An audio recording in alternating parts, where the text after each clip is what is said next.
Hi guys, maayong adlaw kaninyong tanan. So ang atong recipe karong adlaw, magluto ta og lomi. So mao kini ang atong mga ingredients. Kompleto gyud ni atong ingredients karon guys.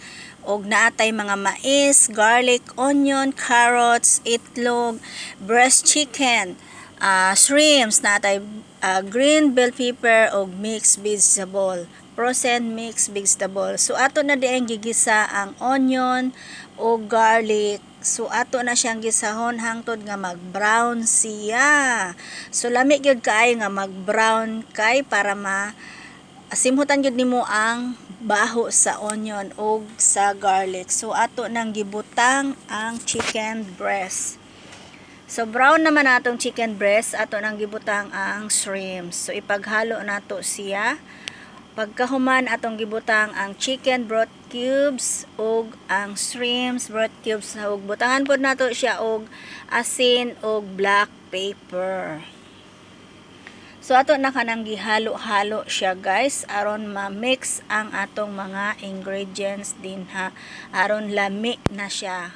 So ato nang gibutang ang green pepper, mixed vegetable and carrots. So ato na siyang i-mix na pod.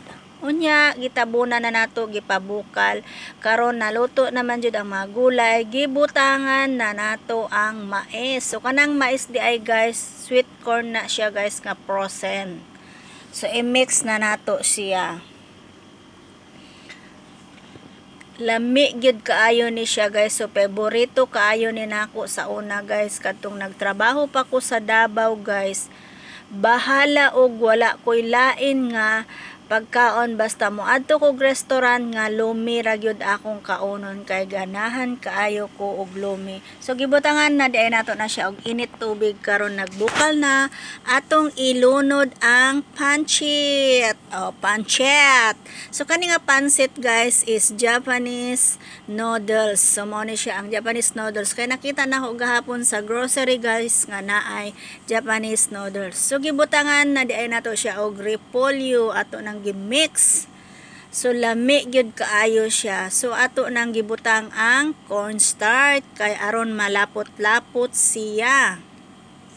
Di bal mas lami man jud kung lapot ang lomi. So nagmix na di ay taog itlog. Aduna tay 3 ka itlog. So ang itlog di ay guys gibutangan akog asin og black pepper. Unya ako na siyang gimix hangtod nga ma-mix ang black pepper ug ang asin. Pagkahuman hinay-hinay nato og lunod sa ato ang niluto ang itlog kay aron dili siya magtibugol dinha sa sulod. So lami na kay itsura guys. Kakaunon na kay ko, gigutom na ko sa akong niluto. Pero wala pa na siya naluto ha. Muhulat pa ta og 20 minutes. Pabukalon sa natog tarong para maluto ang itlog ug ang cornstarch. So ato dahil na siyang gimix. Di ba lami kayo itsura pa lang. Guys, dili di ay ko mahilig magtilaw kung magluto. So gina-estimate lang nako ang asin ug ang mga ingredients kay ako ang nagaluto nga dili mahilig mo tilaw. So lami man pud guys bisan dili nako siya tilawan. So nabukal na gyud siya for 20 minutes. So pinis na gyud ang atong niluto karon. So ready na ta nga mukaon. Butang pa day nato ang onion nga dahon, onion strings.